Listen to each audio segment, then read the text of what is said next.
I don't consider myself a hot take guy. When I do inject my opinion or commentary into a video, I try to be reasonable, balanced. But sometimes I do take a shot and sometimes I miss horribly. A screenshot from one of my old episodes was recently posted to X and got some attention, drew some criticism, but mostly had people asking questions. I have no idea the context of this. Maybe I was arguing at the time Justin Haley would be a good fit at Ganassi or something. I have no clue. But this did get me thinking about hot and cold takes. What have I been right about recently, and what have I gotten completely wrong? I skimmed through the last year's worth of Out of the Groove episodes and found a few predictions, takes that I think I nailed, and others where I was way off. I'm sure I missed some, but I was trying to pick takes that weren't subjective. Like, for example, I'm a big fan of the Chicago street race. I think it's good for the sport.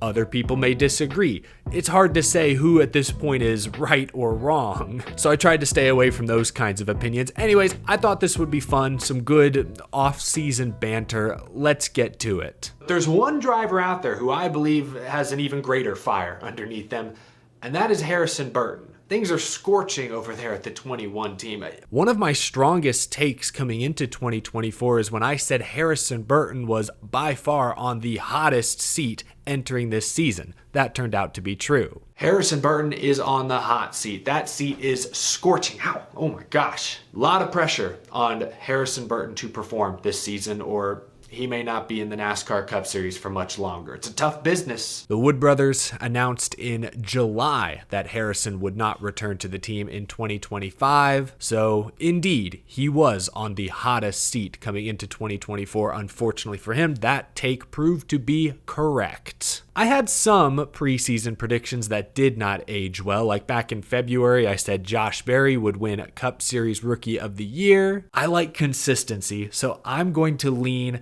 Josh Berry. I think Josh Berry wins the Cup Series Rookie of the Year honors. That prediction was looking pretty good up until the final 10 weeks of the season, when Berry and Childers just dropped off a cliff, allowing Carson Hocevar to swoop in and win Rookie of the Year. I did get the Xfinity Rookie of the Year prediction right. I said Jesse Love would get it. That turned out to be true. My Rookie of the Year pick is Jesse Love, but I think these two, top and bottom, will be very interesting to watch. In January, I made my way too early playoff predictions, and two picks in particular aged like milk. First, I counted Kyle Busch as a playoff lock. Denny Hamlin, Joey Logano, Kyle Busch, and Martin Truex Jr. will make the playoffs.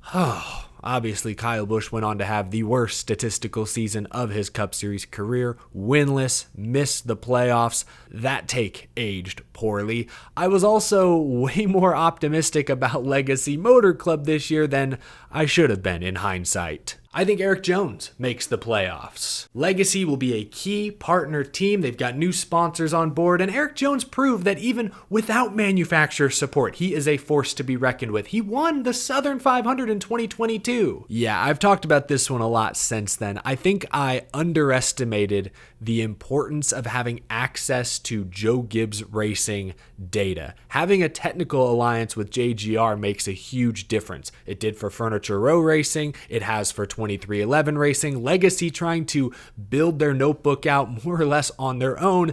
They're playing the long game. In hindsight, thinking Legacy Motor Club was going to light the world on fire and make the playoffs year one with Toyota, that was foolish. Way overconfident, no doubt. What concerns me about Legacy going forward is we didn't see notable improvement from the start of 2024 to the end. So going into 2025, I don't know what to expect from Legacy Motor Club. I hope they improve. They should improve, but I'm not confident they will. So I was way off on Legacy Motor Club back in, when was this video? Back in January. Gosh. March 3rd, just 3 races into the season, I overreacted to some early season trends. A couple of these overreactions actually turned out to be kinda sorta accurate. I'm worried about RFK Racing. I seriously am. For the past few years, we could always count on both the 6 and the 17 being up front at super speedways. That has not been the case so far this year. Now seeing Buescher and his pit crew struggling in intermediate. Keselowski did not have good speed today.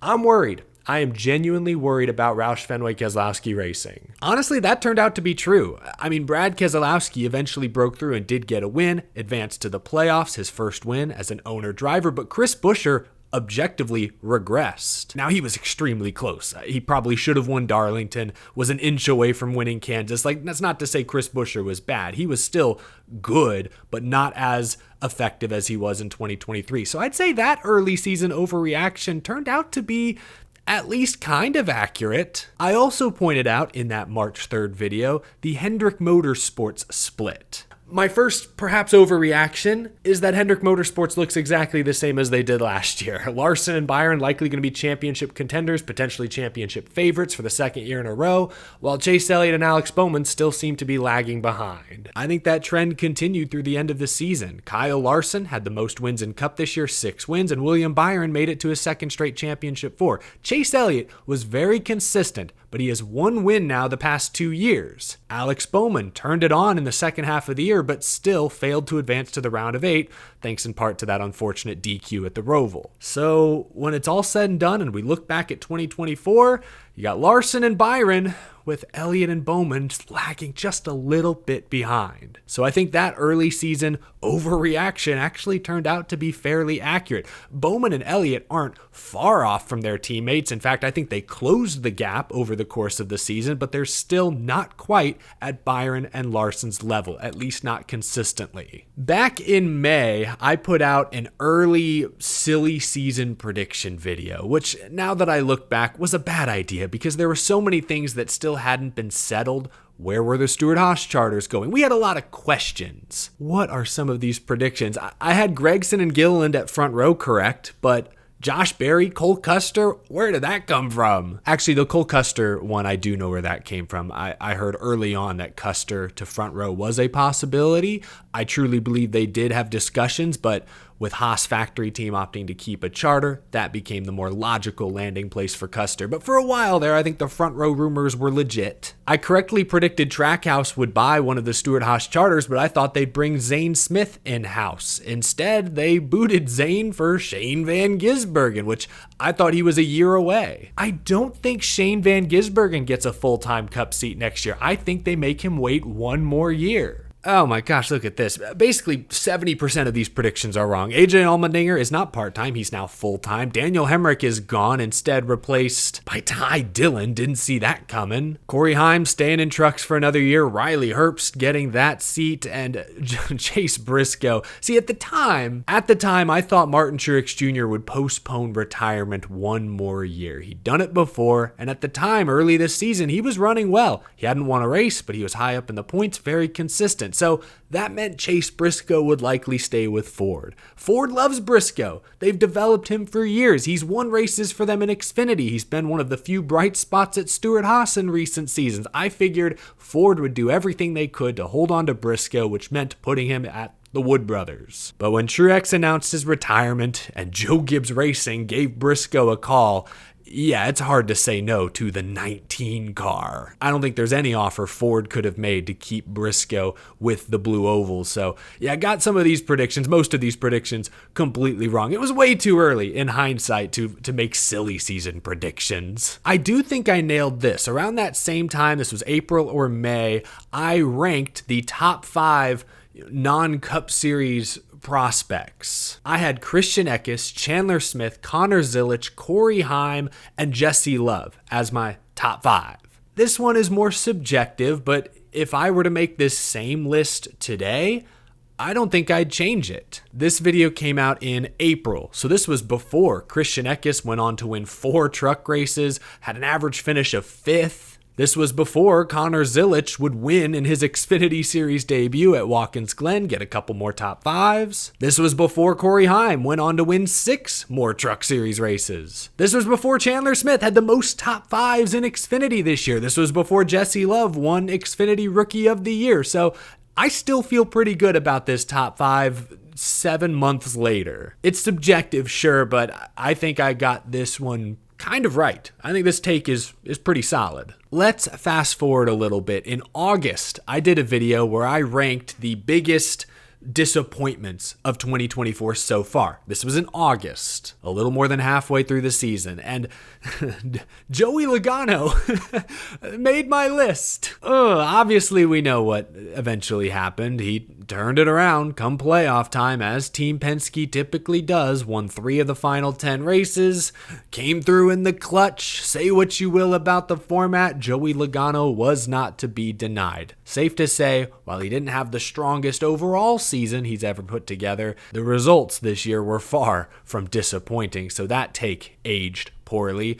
And I also, in that video, mentioned Lane Riggs, Truck Series driver. He had struggled to start the year, was nowhere near the playoff picture, but immediately after I said this, in this video, he rattled off a 5th, first, second, the next 4 races. Immediately turned it on. When you look at his points finish, I think this was still a disappointing year for Front Row Motorsports overall, but Lane Riggs, the 38 team, have a lot to be excited about going into 2025. Finally, I want to highlight a couple of my late season playoff predictions. This one I nailed. Gotta pat myself on the back for this. I got the round of 8 exactly right. 8 for 8. Didn't they used to call this the Eliminator round? Remember when the rounds had catchy little nicknames? I got bailed out by the 48 team, but hey, 8 for 8 is 8 for 8. I'll take it. But my round of 8 success story was overshadowed by one of my strongest and worst takes of the 2024 season. I don't do this often, but Kyle Larson gets a 10 out of 10. There is no way he misses the championship for 33-point cushion. He's the one driver in this round who can have a bad race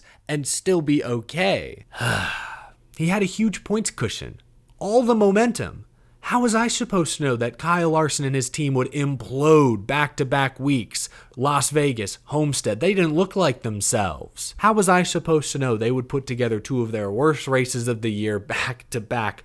That was one of the first times and probably the last times I'm ever going to guarantee something on this show, because gosh, looking back at it now, that looks so silly. I'm sorry, Kyle Larson fans. Even if you're not superstitious, I apologize for potentially jinxing your guy. Got that one way wrong. That's kind of a fun one to end on. Anyway, again, some fun off-season banter back and forth. Thought you guys would enjoy holding me accountable months later. Got some right, got some wrong as usual. Thank you all for tuning in. Leave a like if you enjoyed this video. Leave a comment down below. Be honest. Were there any big predictions you made early in the season that turned out to not be true? Do you have any success stories you'd like to share? I'm all ears. Love to hear it. Thanks for watching this video, folks. I will see you again very soon. Take it easy, y'all.